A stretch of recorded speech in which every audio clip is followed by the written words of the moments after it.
বিদেশে চিকিৎসা নিয়ে পরস্পর বিরোধী বক্তব্য দিচ্ছে সরকার এবং আহত জুলাই যোদ্ধারা। ছোট বড় অপারেশন শেষে মাসের পর মাস থাইল্যান্ডে থাকতে চান না চিকিৎসাধীনরা। তারা বলছেন দেশেই থেরাপি সহ চিকিৎসার ফলো আপের নিশ্চয়তা দিতে হবে।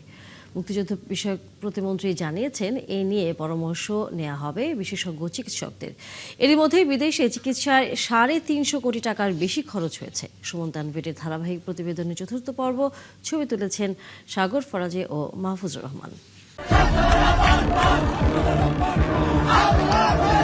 বিদেশে চিকিৎসার জন্য জুলাই গণ অভ্যুত্থানে গুরুতর আহতদের নানা রকম আন্দোলন সংগ্রামের কথা হয়তো মনে আছে অনেকের। জাতীয় অর্থোপেডিক সহ বিভিন্ন হাসপাতালে গুরুত্বপূর্ণ কেউ গেলেই প্রথম দাবি ছিল তাদের বিদেশে চিকিৎসার ব্যবস্থা করতে হবে।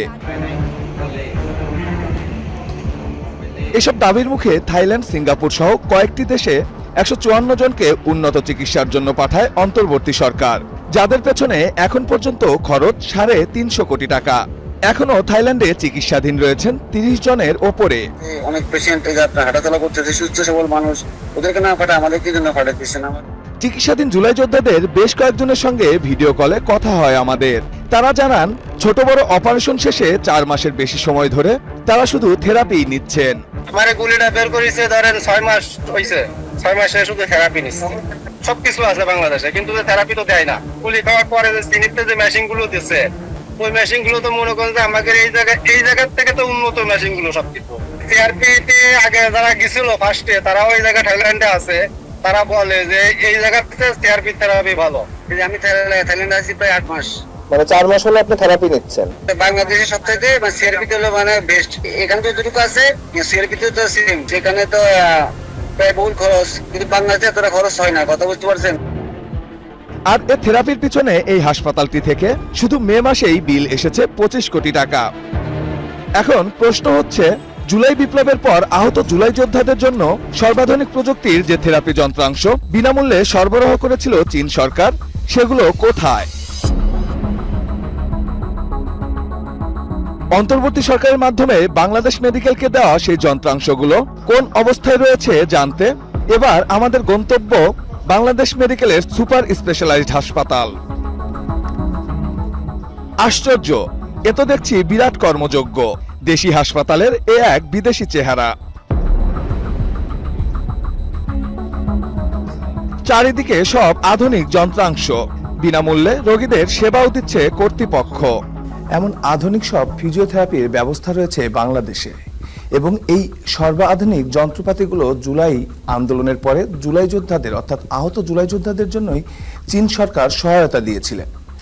অথচ এখন সেই জুলাই যোদ্ধারাই এই ফিজিওথেরাপি কিংবা তাদের যে চিকিৎসাগুলো তার বেশিরভাগই নিতে হচ্ছে থাইল্যান্ডে। প্রধান ফিজিওথেরাপিস্টও স্বীকার করলেন আধুনিক এই যন্ত্রাংশগুলো জুলাই যোদ্ধাদের কল্যাণেই পেয়েছে হাসপাতালটি। তাই প্রশ্নটা স্বাভাবিক, তাহলে সেই জুলাই যোদ্ধাদের কেন থেরাপি নিতে হচ্ছে দেশের বাইরে, খরচ যেখানে কোটি কোটি টাকা? জুলাই আহতদের চিকিৎসার সাথে চায়না এইড আমাদের বন্ধু রাষ্ট্র, তারা অন্তর্বর্তী সরকারের সময় ডক্টর মোহাম্মদ ইউনূস ওনার চেষ্টায় এই সেন্টারটি স্থাপন হয়েছে। এই সুবিধাটা ওই সময় ছিল না, এটা শুরু হয়েছে তখনই তার আলটিমেটলি বিদেশে যাওয়া শুরু হয়ে গেছে। থেরাপির জগতে বাংলাদেশে সবচেয়ে ভালো অবস্থানে রয়েছে সিআরপি হাসপাতাল। তাদের কাছেও আমাদের প্রশ্ন ছিল, জুলাই যোদ্ধাদের থেরাপির পেছনে যে বিপুল অর্থ ব্যয় হচ্ছে, এর কি কোনো বিকল্প ছিল না? রোবোটিক যে কাজটা করবে ওই কাজটাই এটা এখানে করবে, মডিফাই করে আমরা ট্রিটমেন্ট করি যে ইকুইপমেন্টগুলো আছে। আর যে ইকুইপমেন্ট কথা লেজার বা আল্ট্রাসাউন্ড এগুলো আমাদের আছে, টেন্স, ভাইব্রেটর, এগুলি সবই আমাদের কাছে আছে। আর যদি ওয়ার্ল্ড ফিজিওতে র্যাঙ্কিং করেন আমরা কিন্তু অনেক উপরে। থাইল্যান্ডে চিকিৎসাধীন জুলাই যোদ্ধারা যেসব থেরাপি নিচ্ছেন সেগুলো ঘুরে ঘুরে দেখান এই চিকিৎসক। জানান থাইল্যান্ডের চেয়ে ফিজিওথেরাপিতে বাংলাদেশের অবস্থান অনেক ওপরে। থাইল্যান্ড তো ট্রিটমেন্টের মানে ফিজিওথেরাপিতে অনেক পিছনে, আমাদের র্যাঙ্কিংয়ে অনেক পিছনে। আমাদের ৪০০ টাকা ৩৫০ টাকা নেই একজন পেশেন্ট একটা সেশনের জন্য, ওদের হলো প্রায় ১০,০০০ ১৫,০০০ এরকম। আমরা দিয়েছি, আপনি জেনে থাকবেন যে এর আগেও জুলাই যোদ্ধারা আমাদের এখানে সিআরপিতে সেবা নিয়েছেন এবং তাদের মধ্যে অনেকেই অকুপেশনাল থেরাপি সেবাও নিয়েছেন। তো সেক্ষেত্রে তো অবশ্যই আমরা আমাদের জায়গা থেকে অকুপেশনাল থেরাপি আমাদের ফ্যাসিলিটি সর্বোচ্চটাই আমরা তাদেরকে দিতে সক্ষম। আগস্ট পরবর্তী সময়ে বাংলাদেশ মেডিকেলে তারা যখন চিকিৎসাধীন ছিলেন তখন তাদের উপস্থিতিতেই হাসপাতালটিতে যুক্ত হয় আধুনিক যন্ত্রাংশগুলো। তবে এখন পর্যন্ত নাকি এই আধুনিক ব্যবস্থার কোনো সেবাই পাননি তারা। এমনকি থাইল্যান্ড থেকে ফেরা রোগীরাও নাকি কোনো সহায়তা পাচ্ছেন না। রোগগুলো ঠিক আছে, এগুলো আপনার সব ইনজুরি হয়ে গেছে, তো থেরাপির মাধ্যমে এগুলো ঠিক হওয়ার চান্স ছিল। আমরা পিজি হসপিটালে গেছিলাম, যাওয়ার পর বলছি যে ভর্তি নেয় না, এখন আমাদের জুলাই যোদ্ধাদের ভর্তি নেয় না। কোনো এই হাত দিয়া বাম হাত দিয়া কোনো একটা কাজ করব, ওই কাজটাই ওর শেষ, মানে ওর লাইফটা নষ্ট করে হারাইছে। যে মানুষের যেমন ইয়ের লোক যুদ্ধ করে, এরকম আমরা নিজেরা যুদ্ধ করতেছি। এই বিমাতা সুলভ আচরণ কার স্বার্থে? শুধুমাত্র থেরাপির প্রয়োজনে কেন মাসের পর মাস জুলাই যোদ্ধাদের থাইল্যান্ডে ফেলে রাখা হয়? আর কেনই বা ফিরে আসার পর সরকারি হাসপাতালগুলো তাদের সহায়তা করছে না?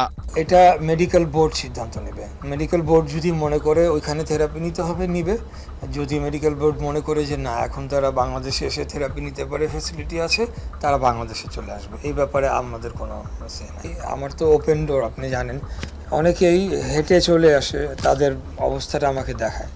আমি কিন্তু তাৎক্ষণিক ওই হসপিটালের ডিজি, ওই হসপিটালের যে প্রধান, তাদেরকে ফোন দিই।